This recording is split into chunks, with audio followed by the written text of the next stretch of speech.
Estamos de regreso en Punto y Contrapunto. Como ya discutimos aquí la semana pasada, Morena conservará la mayoría en la Cámara de Diputadas y de Diputados, por lo que tras el fiasco de proponer una mega bancada, tuvieron que negociar la presidencia de los órganos de gobierno.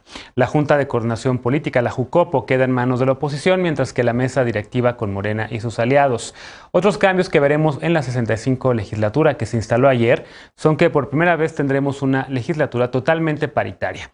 La mitad de las curules estará ocupada por una mujer y la otra mitad por un hombre. Y además habrá representantes de minorías y de grupos vulnerables que llegaron tras las acciones afirmativas instrumentadas por el Instituto Nacional Electoral, el INE. Veamos el contexto.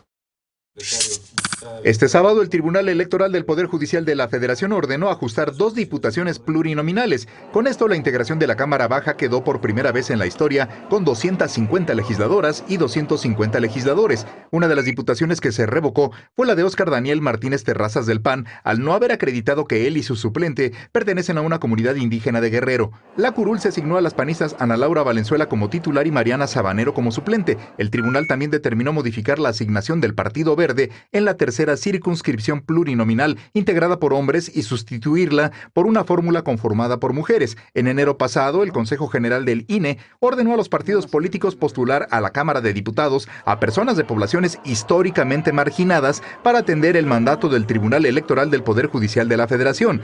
Cada partido o coalición tuvo que postular a personas indígenas con discapacidad, afromexicanas, migrantes y de la comunidad LGBTTIQ. Hubo 442 candidaturas derivadas de estas acciones afirmativas, 243 fueron de mayoría relativa y 199 de representación proporcional. Tras las elecciones del pasado 6 de junio, se registraron 29 triunfos por la mayoría relativa, 20 de representantes indígenas, 4 de personas afromexicanas, 2 de la diversidad sexual y 3 de personas con discapacidad. Por representación proporcional, el INE asignó 16 curules a personas de origen indígena, 4 a personas con discapacidad, 2 a afrodescendientes, 3 a personas de la diversidad sexual y 10 a migrantes. Punto y contrapunto. Segundo punto a discutir esta noche, Eder. Esta tal vez sea la legislatura más diversa que tendremos o que hemos tenido hasta el momento. Decía yo al inicio del programa que hay las primeras 2 mujeres trans que serán diputadas federales electas, las 2 de Morena, por cierto, de tu partido. Una de ellas es amiga de este espacio, María Clemente García, a quien le mandamos un abrazo y una felicitación también, por cierto, por este tema. ¿Cuál es la agenda que Morena va a impulsar? Tuvieron su plenaria recientemente, tuvieron por ahí al canciller Marcelo Ebrard, entre otros, a la ex secretaria de Gobernación, Olga Sánchez Cordero, quien ahora presidirá la mesa directiva del Senado. Pero ¿qué temas ves pendientes en la agenda de Morena que a lo mejor pues puedan ser distintos a los temas que habíamos visto en las legislaturas previas? Sí, yo creo que va a haber una mayor confluencia entre la agenda de Olga Sánchez Cordero, ahora senadora presidenta de la mesa directiva, y esta bancada que viene con un empuje muy interesante, no solamente porque llegaron muy fortalecidas y fortalecidos de la elección, porque efectivamente Morena no solamente en el tema de las personas trans, sino incluso en el de la paridad de género, no le tuvieron que sancionar, no le tuvieron que exigir nada de manera voluntaria, se cumplió con la paridad por convicción, pues, y hay una convicción de que justo preparándose para el cierre del sexenio de la 4T, es momento de apretar el paso en algunas de las agendas que habían estado pendientes. No solamente lo habrán de demostrar ahora en la Cámara Federal, sino que lo han mostrado en las cámaras locales donde tenemos mayoría actualmente, en donde ya por fin han podido destrabar algunos de los temas de agenda pendientes. Ya hemos hablado mucho acá, se tiene que consolidar una agenda, por ejemplo, de las personas trans. Hay varias agendas pendientes con la igualdad sustantiva respecto a las mujeres, el tema de la despenalización del aborto, el tema del el derecho al cuidado, que no ha habido un acuerdo entre el Senado y la Cámara de Diputados, etcétera. Creo que sí se presenta un escenario muy interesante. Sí hay que destacar también este asunto de la negociación que se hace para que Morena se quede con la mesa directiva y pues el PRI con Moreira en la Jucopo. Algunas personas dicen que cómo es posible que se haya dejado pasar a Moreira. Bueno, pues es un tema de votos y la propuesta del PAN Sí. no obtuvo los consensos necesarios, y ya ellos en su bloque, en su coalición, se pusieron de acuerdo y decidieron respaldar a Moreira. Entonces, pues en aras de pluralidad, Morena no tuvo otra más que votar todo, pues la mesa directiva Bien. y la Jucopo. Ahora bien, tampoco nos extrañe, la oposición, sus dirigentes son puro impresentable como Moreira. ¿Coincides con esta lectura, Eunice? Puro impresentable en los órganos de gobierno de la oposición del Congreso. ¿Cuál es la agenda que ves prioritaria para Morena? ¿Coincides también en que a lo mejor ya llegó el momento para que impulsen estos temas progres que han ido dejando de fuera, digamos, en estos primeros 3 años? Creo que la agenda que tiene que moverse con esta legislatura, primero que nada, al hablar de la paridad, ¿no? Estamos hablando de justamente una conformación por primera vez de estas 250 mujeres y 250 hombres.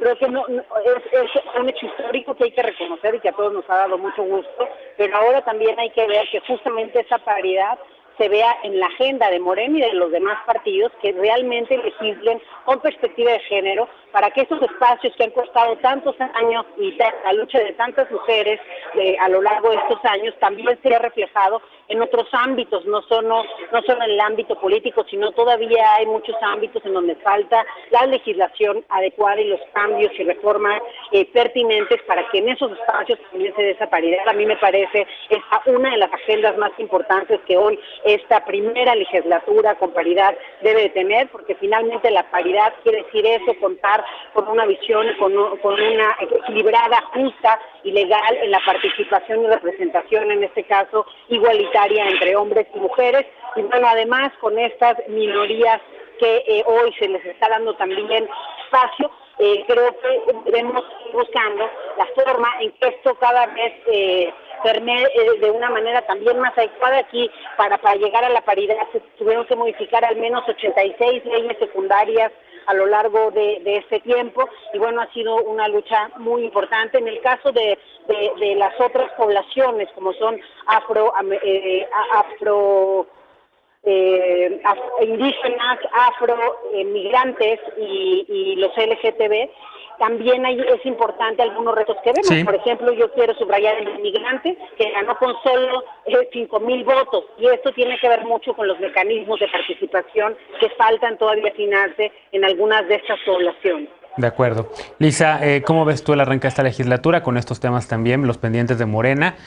Uno de ellos es el marcador que lleva el colectivo Seguridad Sin Guerra de los días que faltan para que las Fuerzas Armadas dejen de hacer labores de seguridad pública. Totalmente, empezamos una 65 legislatura que, si bien le damos la bienvenida por el tema de composición, ya no solo por género, por identidad, grupo étnico, etcétera, sino también por edad. Creo que una de las cosas que hay que celebrar es que muchas de las mujeres que están llegando ahí son mujeres jóvenes, pues tiene retos importantísimos en temas de agenda, no solo por la agenda que están presentando en esta semana los distintos grupos parlamentarios en sus sesiones plenarias, sino por la agenda pendiente de la 64 legislatura y por muchos otros temas que sin duda pues son importantes. Tú mencionabas el de Seguridad Sin Guerra, creo que ahí por lo menos hay 4 áreas de interés. Una, evidentemente, es la anunciada reforma constitucional para mandar a la Guardia Nacional a la Sedena, como originalmente quería el proyecto del presidente, y ese bloque opositor en el Senado de la República no permitió. Otra es la ley de la Armada de México, para revisar desde sus rangos y sus facultades hasta sus privilegios y sus regímenes de sanciones, porque también están participando en muchas más actividades de las que originalmente podían y debían participar, y hay que adecuar ese marco jurídico según sus impulsores. Pero también está justamente el incumplimiento del 7º transitorio de la reforma constitucional de Guardia Nacional, con la que se inauguró la 64 legislatura.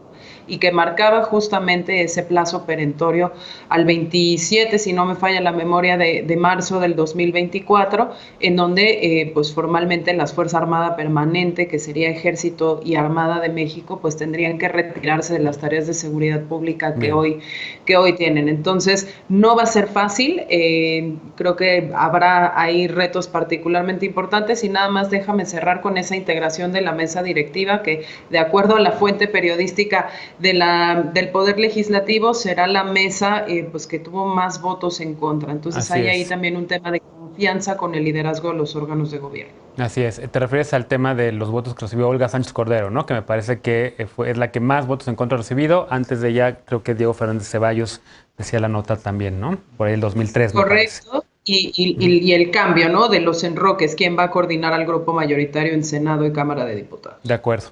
Lecona, ¿qué tema ves prioritario también? Está lo que salió de la consulta popular, de lo que Morena decía que juicio expresidentes, que desde sociedad civil decíamos más bien creación de comisiones de la verdad. ¿Lo tendrá el Congreso también, digamos, en su agenda? ¿Lo tiene Morena en su agenda?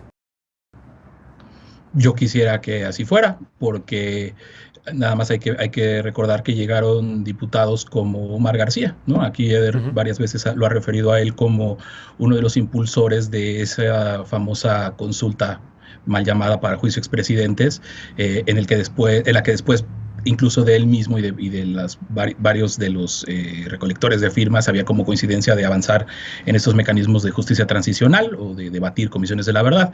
El Congreso es una vía idónea para hacerlo. No hay que perder de vista también que, aunque se ve difícil, todavía hasta el 15 de septiembre se podría solicitar consulta popular por parte de una minoría del Congreso, ¿no? El 33% de las diputadas de los diputados y diputadas o del Senado podría llevar una consulta popular, pero creo que lo que más va a estar ahorita, por lo que yo creo que no vamos a ver nada de eso, es porque se van a centrar de entrada, creo, las cosas en la famosa revocación de mandato, ¿no? Que es un tema más pendiente, a lo mejor como de más coyuntura o de más interés para un inicio de la legislatura. La semana pasada decíamos justo de esta volada de pensar en una megabancada, y nada más para dejarlo consignado y dejar el registro de lo que decíamos la semana pasada con lo que está ahorita, pues era eso, ¿no? Lo que puede hacer una declaración irresponsable ahí al aire, en este caso el coordinador de los diputados de Morena, que generó todo un falso debate, y aquí nos tenían la semana pasada discutiendo si se podía o no hacer esa megabancada, y pues en los hechos era políticamente y jurídicamente inviable. Yo quiero mantener un poco de esperanza, porque si no ya no sé de dónde nos podemos agarrar, pero la verdad es que ciertamente con este sexenio y desde la legislatura pasada hemos visto que personajes que tendrían que representar esas grandes causas, que por años han abanderado grandes agendas, se disocian de ellas cuando llegan, ¿no?